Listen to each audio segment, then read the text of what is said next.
Bismillahirrahmanirrahim. Assalamualaikum warahmatullahi wabarakatuh. Selamat pagi teman-teman semua. Pada kesempatan kali ini, saya akan mempresentasikan artikel mengenai kemampuan generalisasi matematis dan respon belajar siswa. Sebelumnya, perkenalkan nama saya Tirestiani dengan NPM 1921510171. Mungkin rekan-rekan semua ada yang sudah tahu mengenai kemampuan generalisasi ini dan ada yang masih bingung. Jadi, mari kita simak bersama materi yang akan saya sampaikan.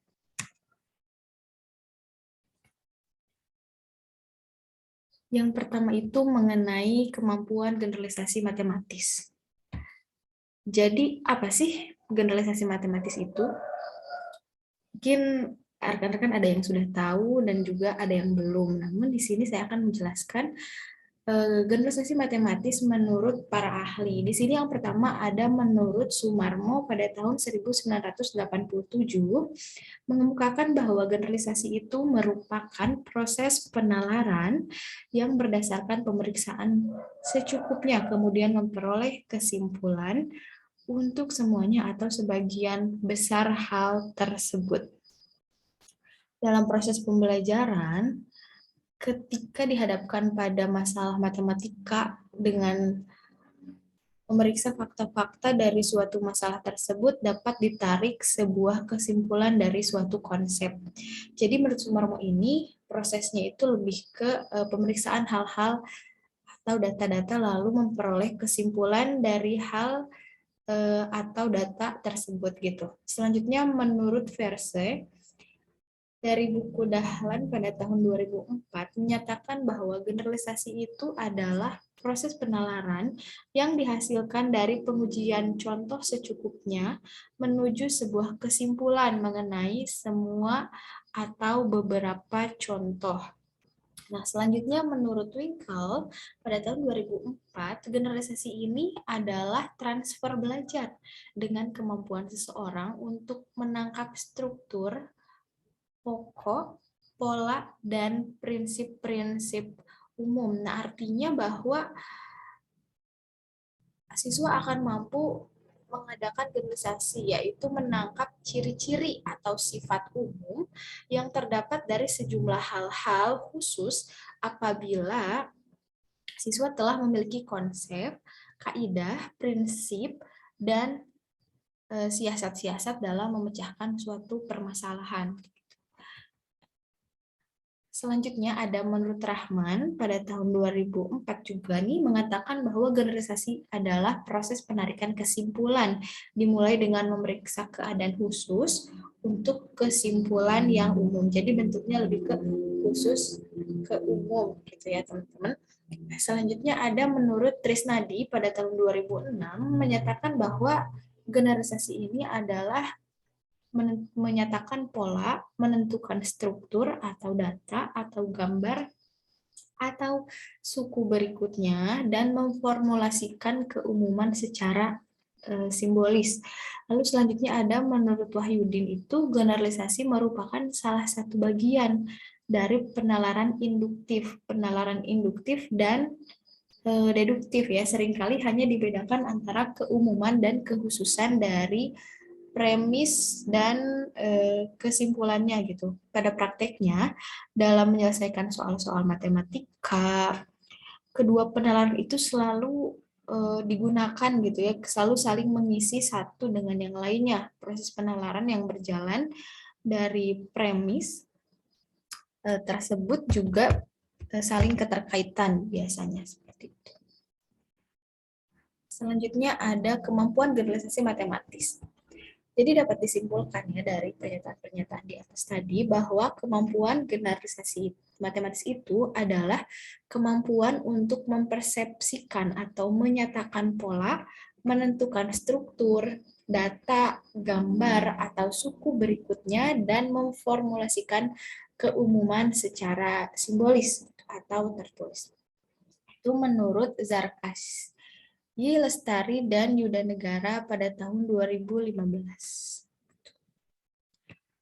Nah, berdasarkan beberapa pendapat di atas, dapat disimpulkan bahwa generalisasi adalah proses penarikan kesimpulan dengan menangkap struktur pokok, pola, dan prinsip umum, sehingga didapatkan keumuman sesuai dengan aturan yang melandasinya. Lalu, kemampuan generalisasi matematis adalah kemampuan untuk mempersepsi yang tadi itu ya, mempersepsi menentukan struktur, data, gambar, dan suku berikutnya, dan memformulasikan keumuman itu menjadi sebuah simbol atau secara simbolis.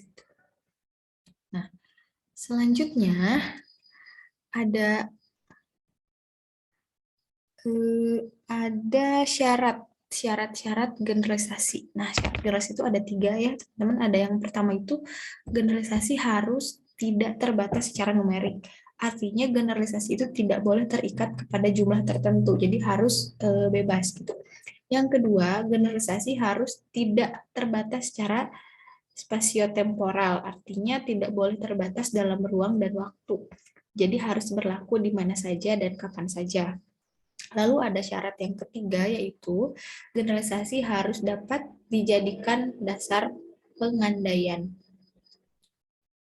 Lalu selanjutnya ada indikator kemampuan generalisasi. Nah, indikatornya itu di sini ada 4 ya teman-teman. Jadi ada 4 tahapan untuk generalisasi itu. Yang pertama ada tahap perception of generality. Pada tahap ini siswa baru sampai pada tahap mengenal sebuah aturan atau pola. Nah, pada tahap ini siswa juga telah mampu mempersepsi atau mengidentifikasi pola. Siswa telah mengetahui bahwa masalah yang disajikan dapat diselesaikan menggunakan aturan atau pola. Jadi pada tahap pertama ini siswa baru mengenal, baru tahu bahwa penyelesaian itu oh polanya begitu, tuh ya. Langsung selanjutnya ada tahap yang kedua, yaitu tahap expression of generality. Nah, pada tahap ini siswa telah mampu menggunakan hasil identifikasi pola untuk menentukan struktur, data, gambar, ataupun suku berikutnya. Nah, pada tahap ini, siswa juga telah mampu menguraikan sebuah aturan atau pola, baik secara numerik ataupun verbal. Lalu selanjutnya ada tahap yang ketiga, yaitu tahap symbolic expression of generality. Nah, pada tahap ini, siswa telah mampu menghasilkan sebuah aturan dan pola umum. Selain itu, siswa juga telah mampu memformulasikan keumuman secara simbolis atau tertulis ya.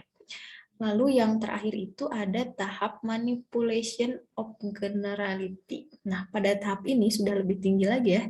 Siswa itu telah mampu menggunakan hasil generalisasi itu untuk menyelesaikan masalah dan mampu menerapkan aturan atau pola yang telah mereka temukan di berbagai persoalan. Jadi benar-benar tahapnya itu mulai dari yang pertama tadi hanya mengenal, lalu bisa mengidentifikasi, lalu bisa menggunakan atau mengekspresikan, lalu yang terakhir ya bisa menggunakan hasil itu untuk menyelesaikan masalah-masalah, untuk menemukan pola-pola atau menentukan penyelesaian dari sebuah persoalan gitu. Lalu selanjutnya itu ada contoh soal dari kemampuan generalisasi matematis. Contoh soal yang pertama itu untuk indikator pertama yang tadi, yang tahap perception of generality itu kan tadi disampaikan bahwa siswa itu baru mengenal. Nah, contohnya itu pada sebuah soal ini, contoh soalnya bisa dibaca oleh teman-teman di semua. Nah, pada suatu hari Rio memiliki 4 buah kelereng. Pada tanggal 5 April ayah memberikan kelereng sehingga jumlah kelereng Rio menjadi 8. Kemudian pada tanggal 7 Rio mendapatkan kelereng lagi nih dari ayahnya sehingga kelereng berjumlah 12. Ayahnya memberikan kelereng tersebut setiap 2 hari sekali dengan jumlah yang konstan. Bagaimanakah pola dari pemberian kelereng tersebut? Nah, penyelesaiannya itu kan tadi setiap 2 hari sekali konstan diberikan 4. Jadi siswa baru mengetahui bagaimana cara menyelesaikannya bahwa setiap 2 hari sekali itu diberikan 4 kelereng. Jadi setiap hari itu akan bertambah 4 kelereng. 4 kelereng sampai hari selanjutnya, dan seterusnya. Seperti yang tertera di layar, teman-teman. Jadi anggap saja 4 ini itu adalah hari pertama, dan 40 ini hari ke-10. Seperti itu. Dan seterusnya ditambah 4 lagi, tambah 4 lagi. Nah, untuk contoh soal yang kedua, untuk indikator tahap 2, yaitu tahap expression of generality. Tadi kan untuk tahap expression itu mereka sudah, apa ya, tahap kedua itu mereka sudah menggunakan hasil identifikasi. Jadi, mereka sudah mengidentifikasi dan menggunakannya untuk menyelesaikan sebuah masalah. Contoh soalnya di sini ada Adi bermain kasti bersama temannya. Jika Adi berhasil memenangkan permainan tersebut secara terus-menerus, maka ia mendapatkan poin sebanyak 5. Jadi kalau menang 5. Berapakah jumlah poin Adi jika memenangkan kasti sebanyak 5 kali? Nah, otomatis penyelesaiannya itu kan, dia itu kalau menang 1 kali itu 5 poin. Kalau menangnya 5 kali berarti 5 tambah 5 tambah 5 tambah 5 sama dengan 25 poin gitu. Jadi hasilnya itu 25 poin. Jadi dia itu sudah, jadi di tahap kedua ini mereka itu sudah mengetahui oh polanya seperti ini, lalu direalisasikan di sebuah jawaban kayak gitu. Terus indikator yang ketiga tadi adalah tahap symbolic expression of generality, yaitu di mana mereka itu sudah menghasilkan sebuah aturan atau pola umum gitu ya. Jadi mereka sudah menghasilkan nih kalau di tahap 3 pola secara umum.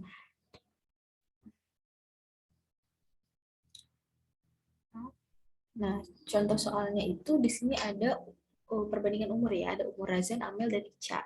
Bentuk barisan geometri, jumlah usia mereka itu 14 tahun, jumlahnya yang mereka 14 tahun, perbandingan usia Ica dan Amel itu 2:1. Nah, Razan berumur paling muda, berapakah usia Razan? Nah, di tahap ketiga ini kan dia sudah mengetahui konsepnya, sudah mengetahui bagaimana cara menyelesaikannya, jadi tinggal merealisasikannya lah secara ini, karena sudah tahu gitu, jadi sudah bisa menggunakan. Nah, ini di sini usia Razan tuh A gitu, usia Amel tuh AR, usia Ica tuh AR kuadrat, lalu dioperasikan sehingga mendapatkan usia Razan itu yaitu 2 tahun gitu. Next ke soal indikator keempat, yaitu tahap manipulation of generality. Akan pada tahap keempat ini siswa itu sudah menggunakan hasil generalisasi untuk menyelesaikan masalah dan mampu menerapkan aturan dan pola yang telah ditemukan. Di sini contoh soalnya adalah ibu meminta tolong kepada Nanang untuk membeli permen. Ketika akan membeli permen, ia kebingungan sehingga ia membuat sebuah catatan kecil. Dan di catatan itu ada sebanyak 2 buah, pembelian pertama ini permen sebanyak 6 buah, pembelian kedua 8, ketiga 10, dan seterusnya. Pertanyaan itu bagaimana pola umum dari pembelian permen tersebut? Lalu kemudian berapakah banyak permen jika Nanang membeli permen tersebut pada pembelian ke-10? Penyelesaiannya itu setiap pembelian permen jumlah permennya dikurang 2. Pembelian permen pertama sebanyak 6 buah berarti 6 minus 2 sama dengan 4 buah permen. Pembelian kedua sebanyak 8 buah berarti 6 buah permen. Ketiga 8 buah permen. Keempat 10 permen. Jadi kan kita sudah mengetahui nih polanya. Jadi A itu sudah berapa gitu. Yang ditanyakan itu adalah pembelian ke-10 tuh berapa gitu ya. Kita harus mencari rumusnya dulu dari analisis pernyataan-pernyataan tadi. Nah kan pembelian pertama itu sudah diketahui bahwa 4 buah. Pembelian kedua 6, ketiga 8, keempat 10. Itu di plus 2, plus 2, plus 2 gitu ya. Berarti pembelian suku ke N atau ke 10 itu sama dengan 2N ditambah 2. Atau kalau pembelian ke 10 itu 2 kali 10, 20 ditambah 2, 22. Kayak gitu ya, teman-teman hasilnya. Selanjutnya ada respon belajar siswa. Nah, ada pengertian respon belajar siswa. Yang pertama, menurut Lumut Ani Istiati pada tahun 2004, menjelaskan bahwa respon belajar siswa adalah tanggapan siswa pada saat proses kegiatan belajar mengajar secara langsung. Artinya respon atau tanggapan siswa merupakan bagian dari proses belajar mengajar. Respon siswa sangat mendukung pada saat proses pembelajaran berlangsung. Menumbuhkan respon siswa pada saat kegiatan belajar mengajar itu perlu situasi di mana adanya perhatian siswa yang terfokus pada materi yang diajarkan, sehingga siswa sudah dalam keadaan siap untuk mengikuti pembelajaran. Nah, yang kedua ada menurut Panen pada tahun 2003.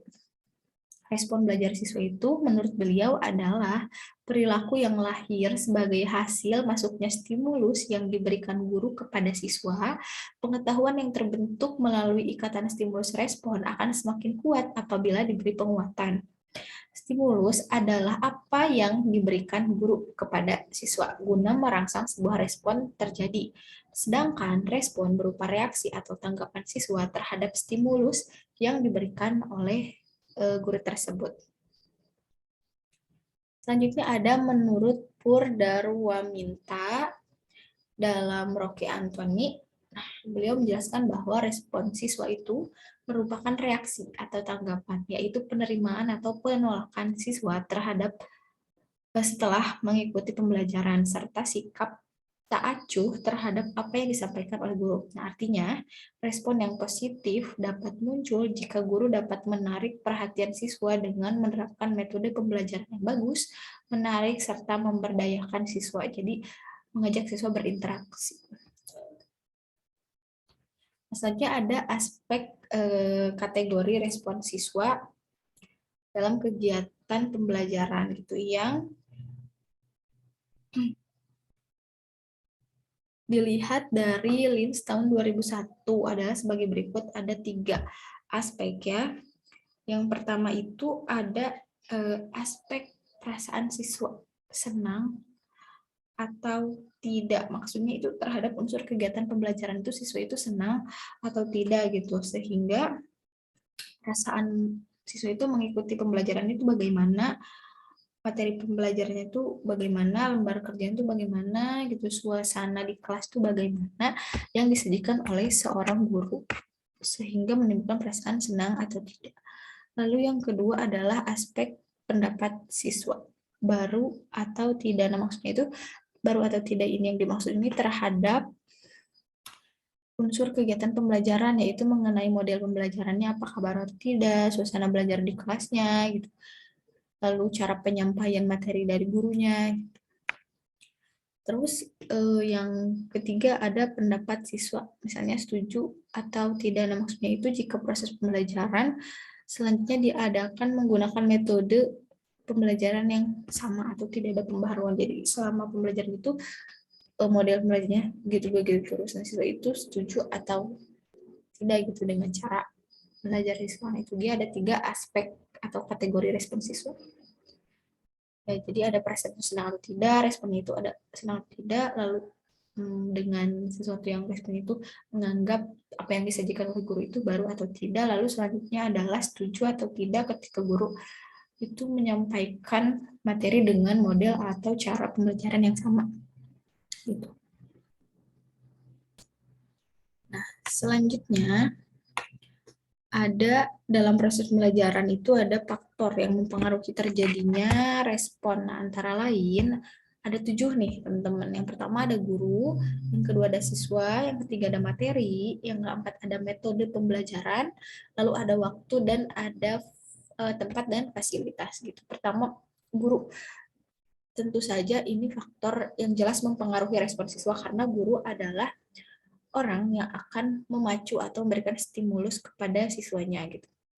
Yang kedua, faktor terjadinya respon tentu adalah siswa, orang-orang yang akan memberikan respon. Terus yang ketiga adalah materi. Materi itu merupakan bahan ajar kan untuk siswa. Nah, materi ini harusnya bisa menarik perhatian siswa sehingga timbullah respon pembelajaran dari siswa. Selanjutnya adalah metode pembelajaran. Ketika materinya sudah menarik, gurunya sudah baik, siswanya sudah semangat, tinggal metode pembelajarannya bagaimana supaya siswa itu bisa memberikan respon-respon yang baik. Misalnya, jika memang materinya sudah menarik, tapi hanya disampaikan oleh gurunya, misalnya hanya dibacakan saja, kan itu kurang menggugah ya. Setidaknya diberikan metode pembelajaran, seperti misalnya diadakan games atau yang lain-lain supaya menggugah rasa ingin tahu dan menggugah respon siswa gitu.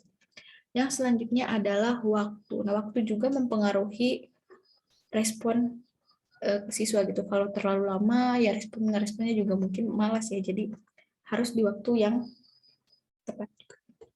Terus tempat juga ia sangat mendukung kepada respon siswa. Kalau misalnya di tempat yang bising atau di tempat yang tidak nyaman karena memang kitanya juga udah nggak nyaman, ya pasti males ngerespon gitu. Jadi harus di tempat yang baik. Terus selanjutnya adalah fasilitas. Nah, dengan adanya fasilitas yang mendukung KBM atau proses belajar mengajar atau kegiatan belajar mengajar itu, siswa akan semakin semangat. Kalau misalnya ada games nih pakai papan atau pakai apa, jadi lebih semangat lagi gitu.